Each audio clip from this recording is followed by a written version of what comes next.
Crunchy, creamy, cookie, candy, cupcake. Oh. Hi, hello. You didn't see all that, did you? You did? You're probably wondering why you're here. And no, it's not because you're gonna watch me act like an idiot like before. No, of course not. But mainly because I just want to talk about three things. 44, 49, 29, 26, and the skit that I've got in the works at the moment. That big skit that I kind of teased with Gordon's number 4 and the Christian cross. What that'll mean will be revealed in the skit when it comes out, which I'll get to in a bit. Now let's get to 44, 49. As we all know by now, 4449 is a Southern Pacific Daylight GS4 locomotive that was built in 1941 to haul the Southern Pacific's premier passenger trains when it was still a thing. But, you know, it's been through retirement, came back, did a hell of a lot of stuff. And I made a whole documentary on that bloody thing, and it goes on for 4 hours. I know, it's a long time. Like, there was so much information of it that Anyway, so what's it doing now is the main question. Well, as of this year, it hasn't done much at all. And for like the past 6 or 7 years, this thing has not been seen on the main line at all. Mainly because of restrictions and supply chain stuff. They didn't want to like interrupt it or anything, which is completely reasonable. And just other things that just makes it even harder to run mainline steam excursions nowadays. Like, for example, the Union Pacific will not allow steam engines to run on their main lines unless if it's their own steam engines. Let's take 4014, for example, which is a 4884 big boy locomotive.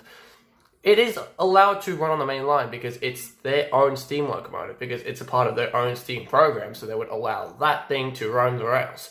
But for engines like 4449, on the other hand, nah. It's not owned by the Union Pacific, so it won't be allowed to go on that tracks, which sucks, I know, but, yeah. But as of right now, like I said, it has not done much at all, hasn't been seen on the main line in under a decade, which sucks.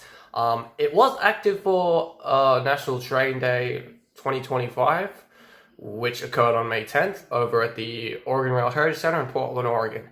But after that, it has done nothing, like, at all. Oh, that's my macaroni and cheese. I'm gonna go get that, so I'll be right back. Hey guys, I'm back. I got my mac and cheese. Here's what it looks like. So this, oh, hang on. Okay, this doesn't work. Let me turn the camera around. This is better. It's chicken flavored and looks really delicious. Alright, now, what was I talking about again? Oh yeah, 4449. Let me get back to that right now. Alright, so, I was talking about 4449. Oh yeah, so, let me just think for a second. Oh yeah, so, 4449 has done absolutely nothing since National Train Day 2025 happened, which was on May 10th, like I said before. So yeah, that kind of sucks. That's just got nothing happening at the moment. I am hoping to see that thing on the rails of the American Freedom Train in tow for next year's semi-quincentennial, which is America's 250th anniversary for next year, that is. But man, I really want to see that happen. That'd be so cool, man. That'd be I can only hope. But from the progress that's been going on behind the scenes, I'd say we have a pretty good shot at making this happen. Except Ross Rowland kind of died, which sucks, like really sucks. Like, bro, when I read the news of Ross Rowland's death, I have never gotten a bigger suck in my life. Because, man, that really sucked. Because he was, like, the guy who, you know, was the reason why so many locomotives got dragged out of, like, parks and just brought back to steam. With 4449 being one of them. It was a depressing time.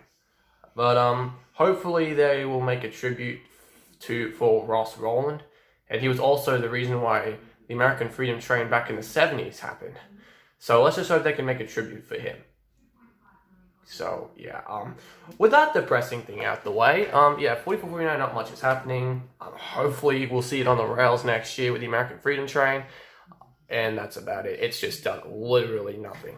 To put that into context, I've got a lot of stuff going on, which is kind of stressing me out, but I'm pretty good with everything. comparing that to 4449, it has done nothing. It has just been chilling. Like, literally has done nothing for like the past 3 months. But, you know, I'm just grateful for the fact that that thing is even, you know, there and not scrapped. And well, I can tell you right now, that thing's not getting scrapped anytime soon. But it is a little disappointing that not much is going to be happening on Steam Locomotive for a while. So, yeah. Alright, now, next up we've got Santa Fe 2926. And, like, very recently, we got some pretty big news on it from the New Mexico Heritage Rail YouTube channel, also known as the New Mexico Steam Locomotive and Railroad Historical Society, or something like that. See, it's been so long since I last worked on the 2926 document, I kind of forgot a bit of stuff that went on. But, yeah.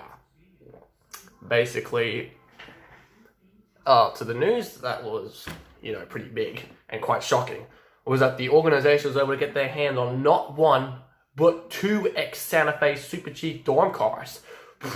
And let me tell you, I was not expecting that at all. And bro, when I first heard the news, I was like, what? Are you serious? They were dead serious. I think as of right now, they're getting to work on the cars, and hopefully by New Mexico Railroad Days 2025, which is like next month, they will get the cars done by then, and they can have 2926 pull the cars over to the Railroad Days and just put them there, just, you know, for the people to look at, and when everything's done, they can just go back to the spur where they stored 2926. But it is a tad problem. You see, normally 2926 would have just the one tool car, just the one car behind the tender, and they'll just go backwards and forwards every time 2926 would get out on the main line, and they've been doing so since 2023. But with these 2 extra cars, it's a bit more complicated.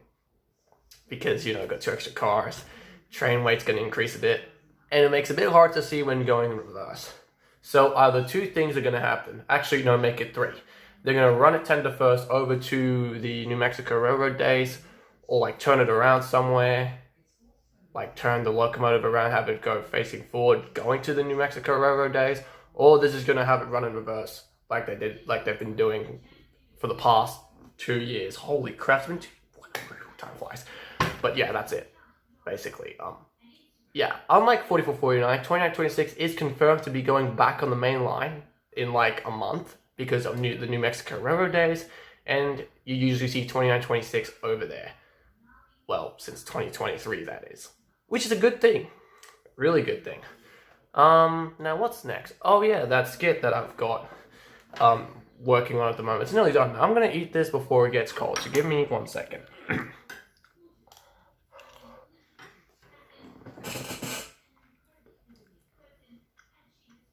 Love it. Delicious.